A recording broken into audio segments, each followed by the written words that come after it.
我现在所在的位置是泰山景区东侧，我们在路边发现了这样的铁丝网，它有2摞铁丝捆绑而成，超过了1人高。我们近距离的看了一下，它的尖锐处是比较锋利的，不小心碰了一下，已经把我的手指大拇指处戳伤了，开始流血了。A mountain covered in blades, how China's most famous mountain got caught in a corruption scandal.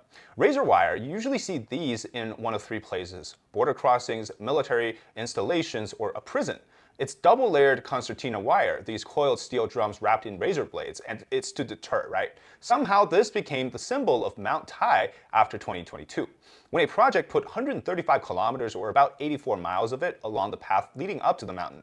Now, it was apparently to deter people who don't pay the admission fee to climb the mountain, and except rather than guarding mountain goers, it ended up hurting small animals and regular travelers too.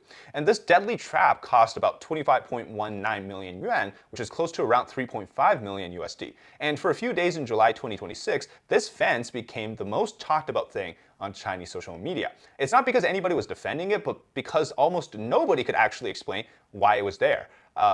Guess why?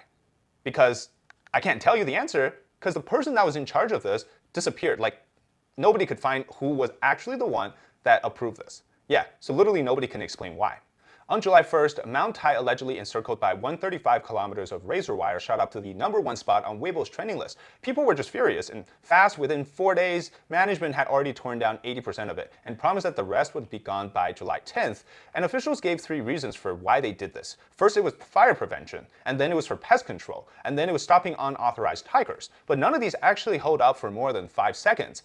Fire prevention, come on. The mountain hasn't had a real fire, a wildfire in like anybody's living memory. And nobody's ever explained how a coil of razor wire is supposed to stop one anyways. One person online commented, this is much better than I can put it, but what he said was, does the wire have some special flame retardant coating that nobody told us about? Breakthrough in science. Or firefighting, I guess. Pest control. Okay, I'll let this one just speak for itself, right? Look at the picture. Bugs stopped by razor blades? Okay, that makes sense. In fact, the real animals that actually got hurt were the smaller ones, and they got shared on social media. And the third reason is really the only one that kind of makes sense, and it's the one that they were least eager to say out loud. Keeping out Chinese hikers, calling them donkey friends, people who essentially skip the ticket booth and climb up the side trails instead of paying to get in. Now, in many of these scenic spots in China, they built them these tourist-friendly sort of pathways with staircases. You even got people that can take you up the mountain. So if you're paying for the admission fee, you can just take the good way up, right? If your goal is to just see the best parts. But if you're somebody who decides to have an adventure, go off to the side, explore your own path, they're saying, no, you can't do that. Now, management even admitted that the wire was mostly concentrated in those non-scenic zones, which essentially just says that, yeah, well, as long as you don't walk through the front gate and pay your 115 yuan, we're just going to stop you. That's it. There's no discussion.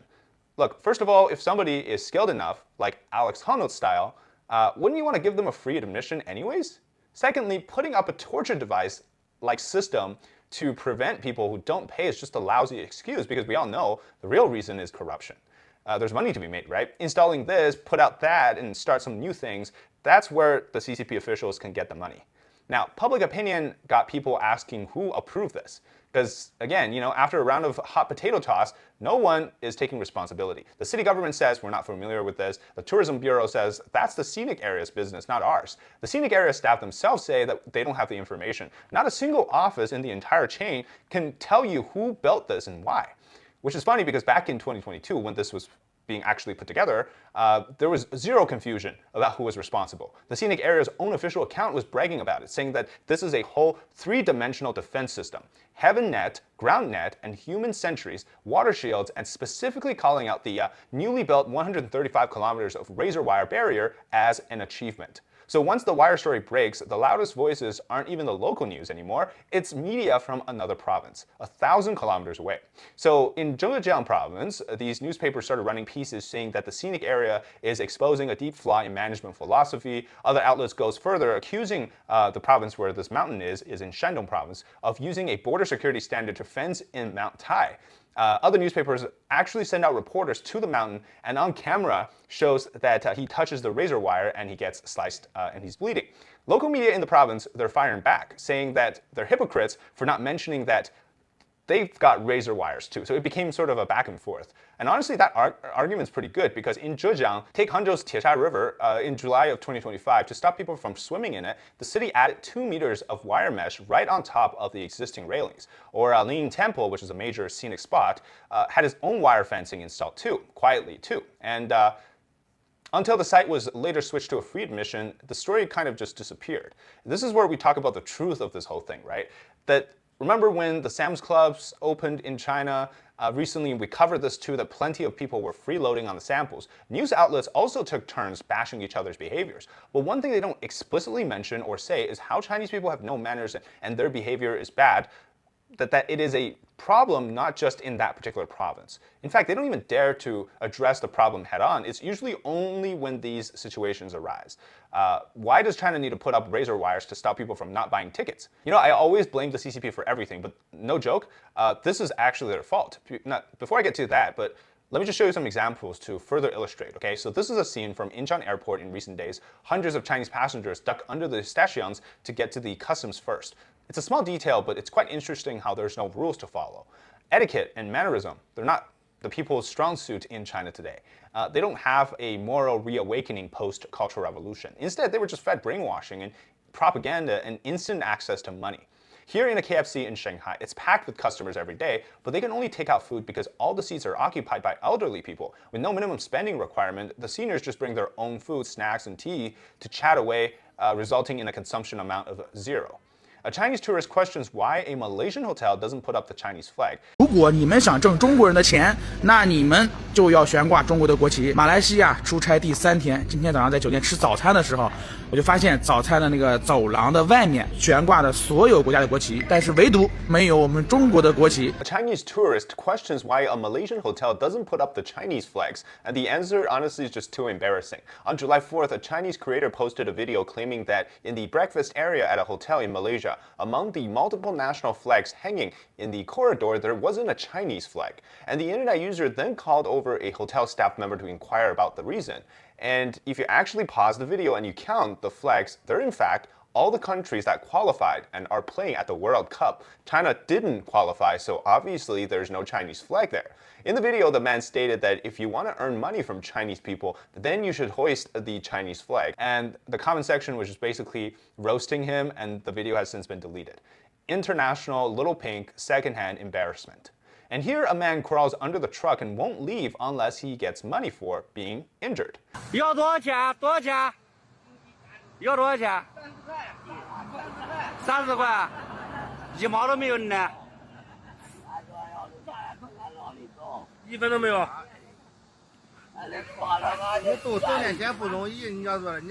So here's my answer, okay? Look at the pattern. China's default response to almost any problem is the exact same instinct, over and over, to cover up, to pretend things are okay. They deliberately want a population that is rude, that is ill-mannered, and not equipped to see the reality outside of the country. That way, it creates this uniquely Chinese mindset today.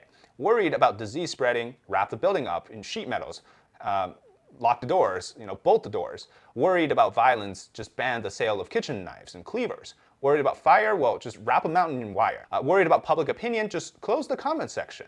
What's genuinely interesting is that China lets these arguments happen all the time, to a degree, right? The Sam's Club freeloading story, the razor wire on the mountain, the KFC seating standoff, like all of these can turn into real heated debates online, people picking sides, news outlets going at it against each other, and that's allowed right up to the edge when someone starts to connect the dots back to the party itself. Now, you can argue whether tourists have bad manners, you can argue about whether a mountain needs to be wrapped in wire, but what you can't do is ask why a governing system built a constant concealment, keep producing problems that only ever gets hidden, never fixed. People that do this in China, they don't realize it's a serious problem. How many more of these projects are just sitting around because people that are in the government are just allowed to come up with this, and that they haven't filmed yet?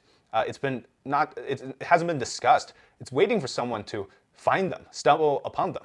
I mean, honestly, there's a piece that's been going around lately, and I think it's hilarious. It's about how retired women in China, they still gather every morning to march in synchronized formation. It's like the same disciplined moves that they were trained to do decades ago during the Cultural Revolution. And the argument behind it is that the generations spend their whole lives inside collectivism. And even in retirement, they still need this uniform, they need the formation, they need the unison, right? They need to feel like the world makes sense. And to extrapolate that onto every generation in China since the CCP took power, they've all been shaped in a way that they have to make sense of the world, but they're so limited to what is actually allowed to be discussed. Now, this is not really about the exercise in itself. It's when a society that never lets people develop this internal compass, because the state is always going to dictate and supply you with that external one, right? It's the deeper issue here where they don't get to think for themselves. And the party doesn't just tell people what to do, to think, it also tells them what's true, what's moral, what's polite, what's dangerous. And they've been doing this for so many generations now. And that's why this idea of figuring out anything for yourself is so dangerous to the party. It's not an option anymore. And a person that's raised inside the system, they were never handed the tools to build their own sense of thinking of right and wrong. And that's why when they go scale the firewall, they see the information outside of China, they get shocked by it, because the worldview and building your own sense of what's right and wrong is something that you don't get to do in China, right? And so something else that really gets done, I think from time to time you'll see, is that you don't need to have individual expression. Or what you can think of as individual is so limited, and because the circle is so small to begin with, you think that you have freedom. And that's why people in China, they confuse convenience for freedom. They don't know what true freedom is. So the CCP tells people that outside of China, they're treading dangerous waters of wars, violence, drugs, political chaos, class struggles, that people are facing starvation and hunger and all of these things. That keeps people in China happy because they think that, oh, we have the necessity to survive in China. But outside of China, that's even worse, right? It's a relative thinking that, well, they don't know the other side, of course, but it's just relatively to what they're experiencing, the other side is worse. The older generation, they were raised like peasants because Mao told them that being poor, being dirty was a good thing. It was being a good revolutionary soldier. So by that logic, default everything today to nationalism, right? To loving the country, to offending the entire 1.4 billion people for something that you said, escalating it whenever. And that's ultimately what's on people's mind now, because they don't know what to do otherwise. Thank you very much for watching this episode. Hope you enjoy the content. Let me know your thoughts in the comments. And thank you very much for watching. We'll see you next time.